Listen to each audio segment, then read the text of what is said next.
स्तवन करूं, स्तवन करूं, स्तवन करूं ईसु तारूं। वचन सुनीने ग्रहण करूं सहु, तेने पंथे चालू। स्तवन करूं, स्तवन करूं, स्तवन करूं ईसु तारूं।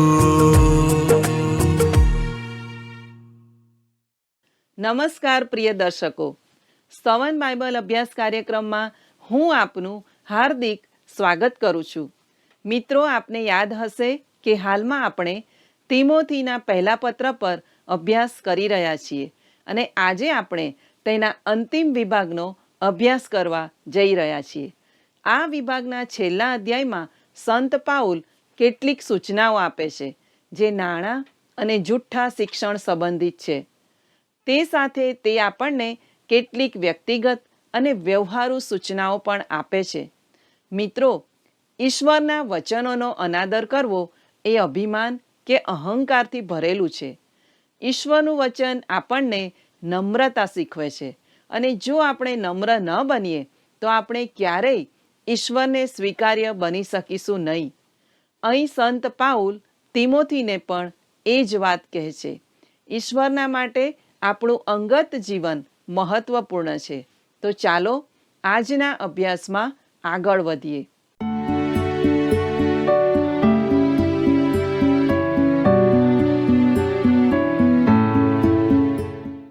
પ્રિય દર્શક મિત્રો, આપ સર્વને પ્રભુ ઈસુના નામમાં પ્રેમી સલામ.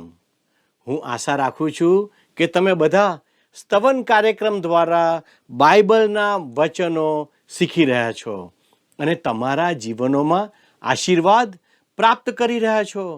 મને એ વાતનો આનંદ છે કે આ કાર્યક્રમ મારફતે તમે આત્મિક લાભ પ્રાપ્ત કરી રહ્યા છો.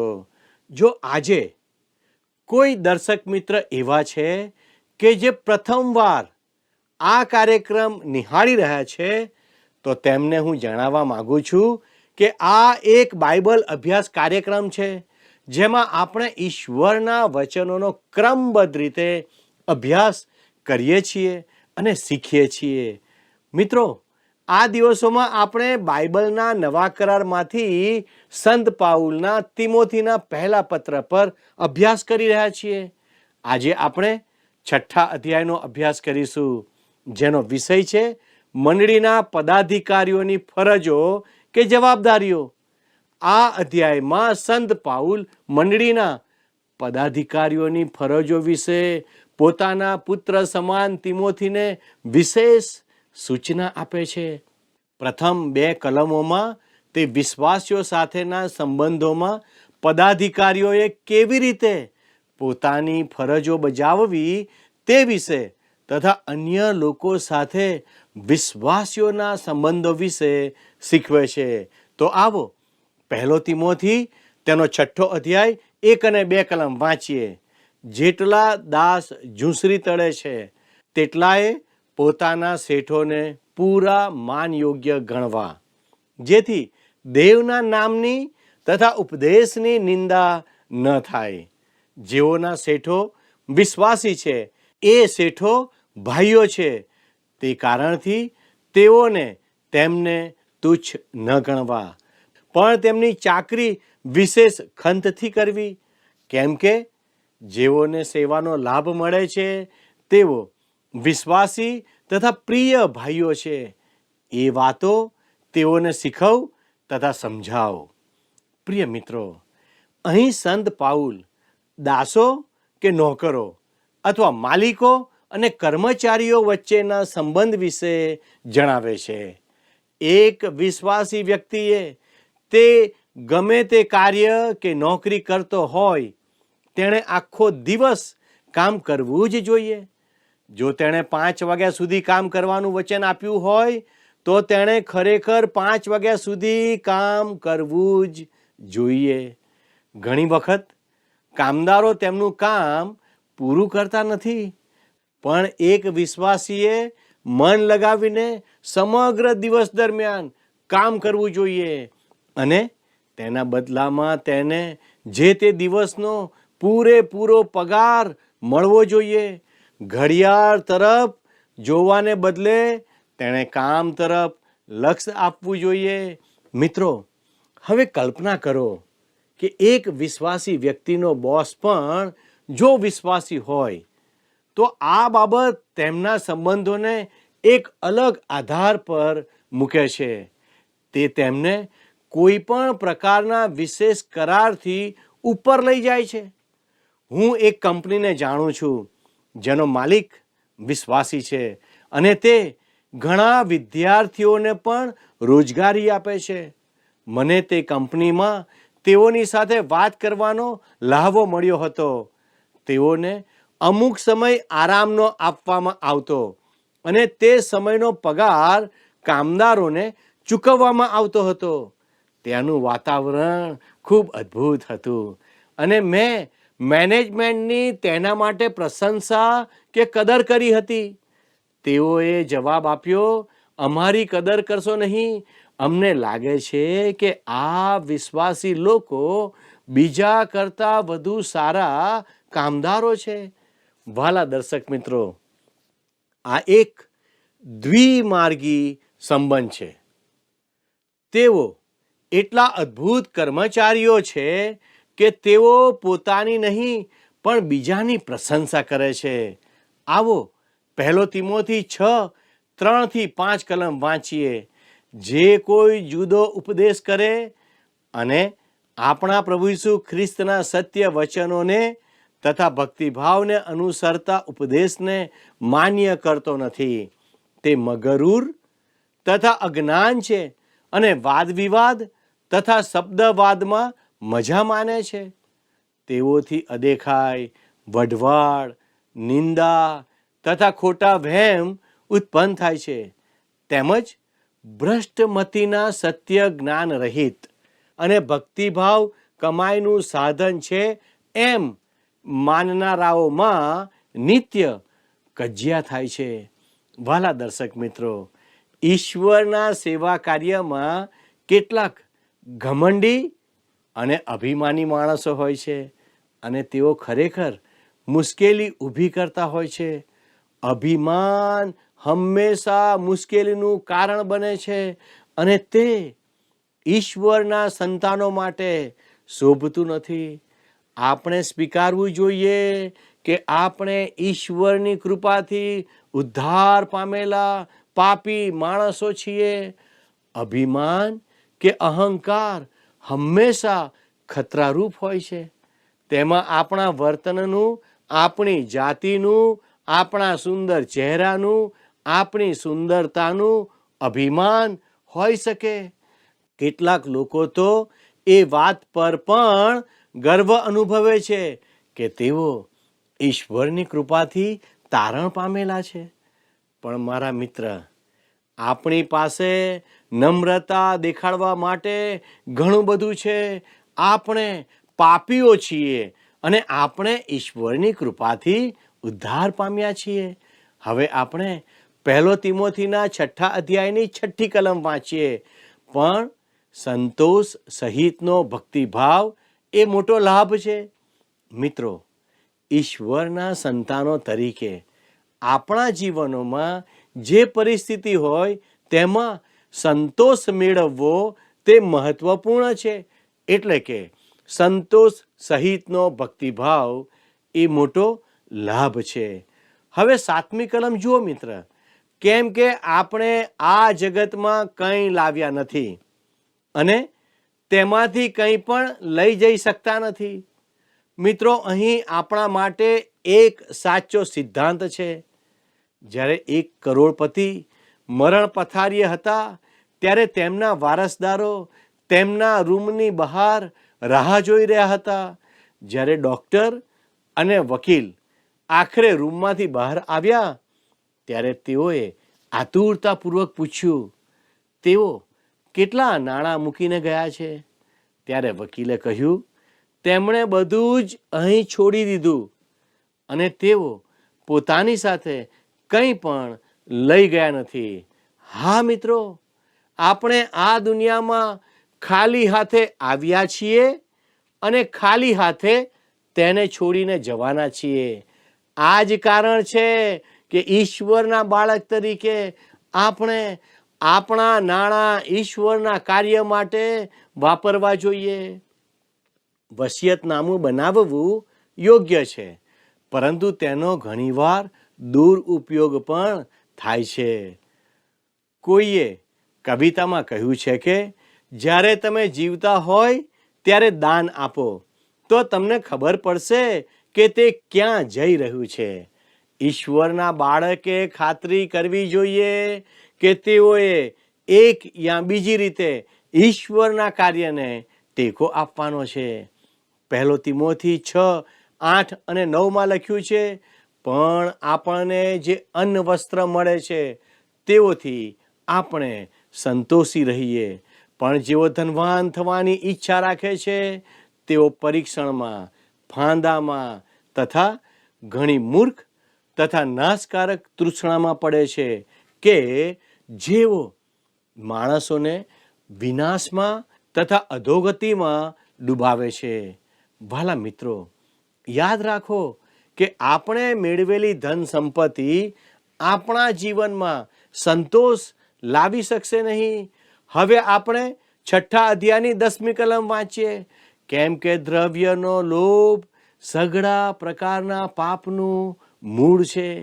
એનો લોભ રાખીને કેટલાયક વિશ્વાસથી ભટકી ગયા છે અને ઘણા દુઃખોથી તેઓએ પોતાને વિંધ્યા છે. વાલા દર્શક મિત્રો, નાણાં પોતે દુષ્ટ નથી, તે નૈતિક રીતે તટસ્થ છે. ધ્યાન આપો કે નાણાં પ્રત્યેનો પ્રેમ જ બધી દુષ્ટતાનું મૂળ છે. નાણાં પ્રત્યેનો લોભ એ બધા પાપનું મૂળ છે.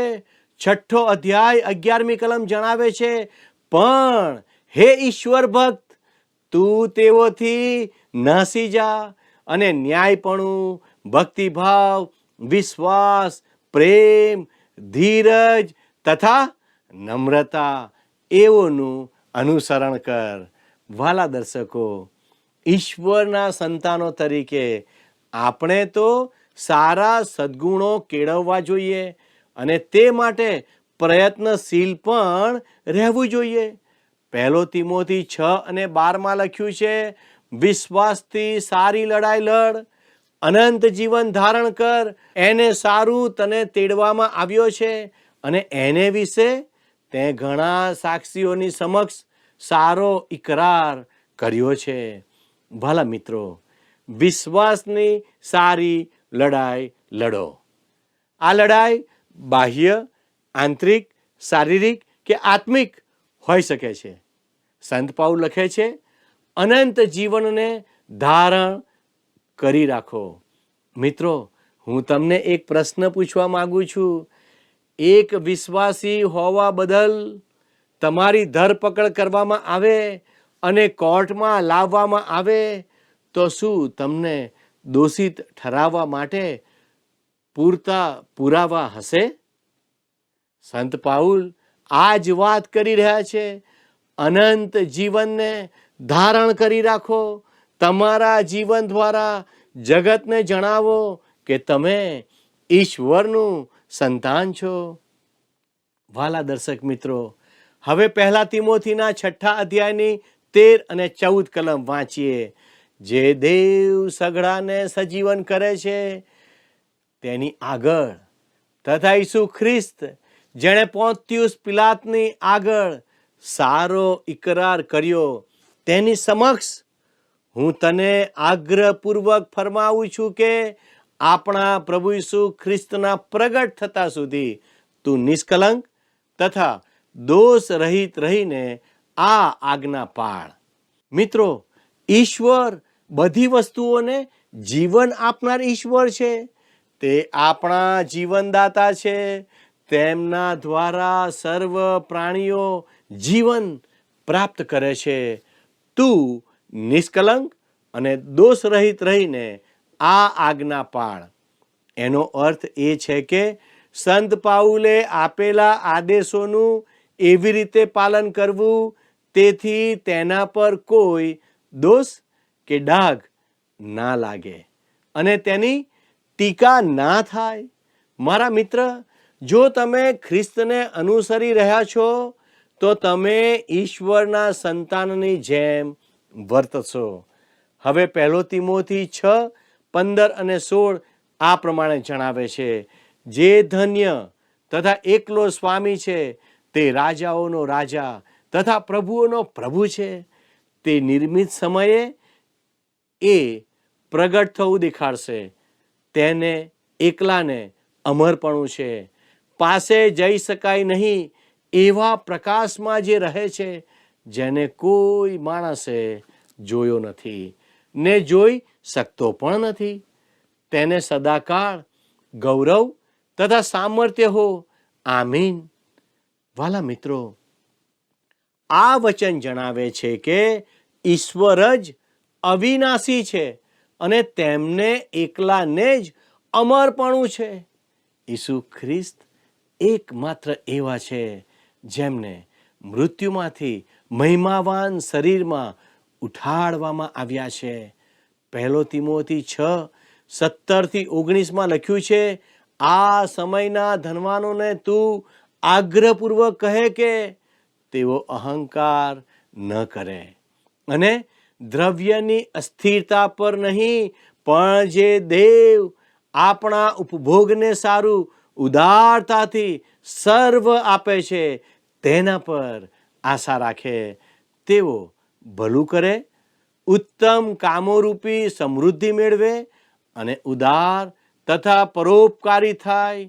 ભવિષ્યને માટે પોતાને વાસ્તે સારા પાયારૂપી પૂંજીનો સંગ્રહ કરે, જેથી જે ખરેખરું જીવન છે તે જીવન તેઓ ધારણ કરે. આ સમયના ધનવાનોને તું આગ્રહપૂર્વક કહે. આ કલમો ધનવાન લોકો માટે ચેતવણી રૂપ છે. તેઓએ સહાનુભૂતિ દર્શાવવા માટે તૈયાર, વહેંચવા માટે તૈયાર રહેવાનું છે, જેથી જે ખરેખર જીવન છે તે જીવન તેઓ ધારણ કરે. એનો અર્થ થાય છે અનંત જીવન ધારણ કરે. હવે આપણે 1 તિમોથી 6:20 અને 21 કલમ વાંચીએ. હે તિમોથી, જે સત્ય તને સોંપવામાં આવ્યું છે તે સંભાળી રાખ અને અધર્મી લવારાથી તથા જેને ભૂલથી જ્ઞાન કહેવામાં આવે છે તેના વાદ વિવાદથી દૂર રહે. એને કેટલા એક સત્ય માનીને વિશ્વાસ સંબંધી ભ્રાંતિમાં પડ્યા છે. તારા પર કૃપા થાવ. મિત્રો, બીજા શબ્દોમાં કહીએ તો બૌદ્ધિક ઉપદેશક કે શિક્ષક બનવાનો પ્રયાસ કરશો નહીં. અહીં સંત પાઉલ જુઠ્ઠા જ્ઞાનના પાખંડ વિશે વાત કરી રહ્યા છે, પરંતુ આ ચોક્કસપણે માનવ ફિલસૂફી પર લાગુ થઈ શકે છે. મિત્રો, દ્રવ્યનો લોભ સઘળા પ્રકારના પાપનું મૂળ છે. શું આપણે પૈસાના લોભથી આપણી જાતને દૂર રાખીશું? પ્રિય મિત્રો, આપણે ન્યાયપણું, ભક્તિભાવ, વિશ્વાસ, પ્રેમ, ધીરજ તથા નમ્રતાનું અનુસરણ કરીએ અને ઈશ્વરની બીકમાં જીવન જીવીએ. ઈશ્વર આપને સહાય કરે કે ઈશ્વર આ સંદેશ મારફતે, આ અભ્યાસ મારફતે મદદ કરે, જેથી તમે તમારા જીવનમાં આશીર્વાદ પ્રાપ્ત કરી શકો. આવો આપણે પ્રાર્થના કરીએ. વાલા પ્રભુજી, અમે તમારો આભાર માનીએ છીએ. તમે આજના અભ્યાસ મારફતે અમારી સાથે વાર્તાલાપ કર્યો છે. પવિત્ર પ્રભુ, તમે મને લોભ, લાલચથી દૂર રાખો. પવિત્ર દેવ, અમારી પ્રાર્થના છે, અમારા દરેક દર્શક મિત્રોને તમે મદદ કરો કે તેઓ લોભ અને લાલચથી દૂર રહે. પવિત્ર પ્રભુ, તમે અમને મદદ કરો કે અમે વધારે પ્રેમ કરનાર બનીએ, વધારે કરુણાથી ભરપૂર બનીએ અને અમે બીજાઓને મદદ કરનાર બનીએ, તમારી સેવામાં કાર્ય કરનાર બનીએ. પવિત્ર દેવ, અમે તમારા હાથોમાં સોંપાતા અમારી આ વિનંતી ઈસુના નામમાં માગીએ છીએ. આમેન. વાલા દર્શક મિત્રો, જો આજનું પ્રસારણ આપને ગમ્યું છે, જો આજના પ્રસારણથી ઈશ્વરે આપની સાથે વ્યવહાર કર્યો છે, તો મારી આપને નમ્ર વિનંતી છે, આપ અમારા પ્રતિનિધિ સાથે ફોન પર પ્રાર્થના કરી શકો છો. અને હા, યાદ રાખો, એક મિસ કોલ કરવાનું ચૂકશો નહીં. અમે આપના ફોનની રાહ જોઈ રહ્યા છીએ. ઈશ્વર આપને આશીષ આપો. આમેન.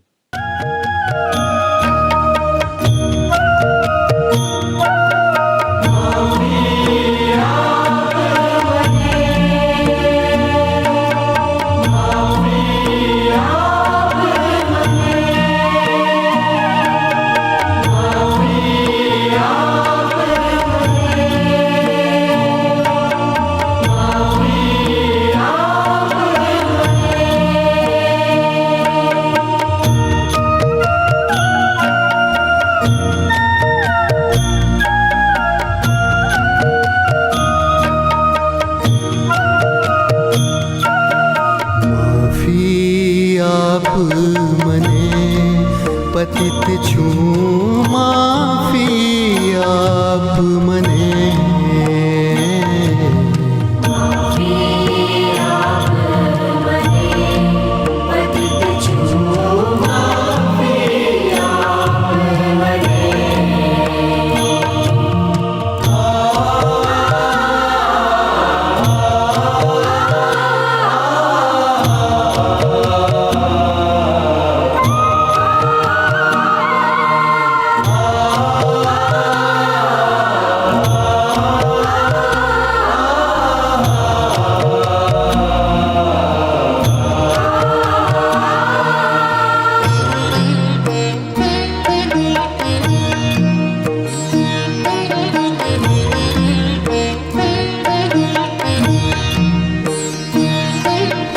ભટકી ગયો છું, દૂર સુદૂર હું, ઉગારજે મુજના.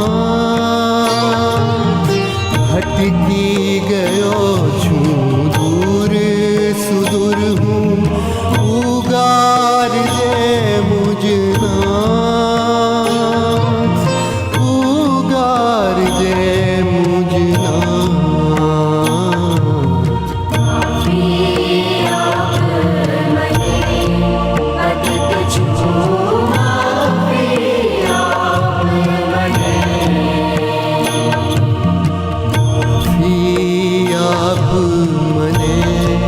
પતિત છું, માફી આપ મને.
મોટો શરણે આવું આજ ખ્રિસ્ત દયાનો સાગર મોટો શરણે આવું આજ શરણે આવું આજ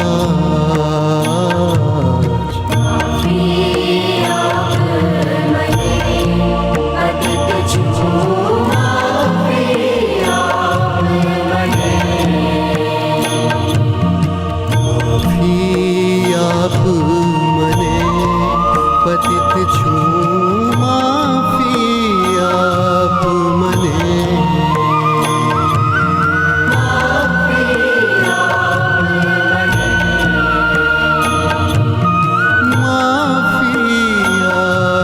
મને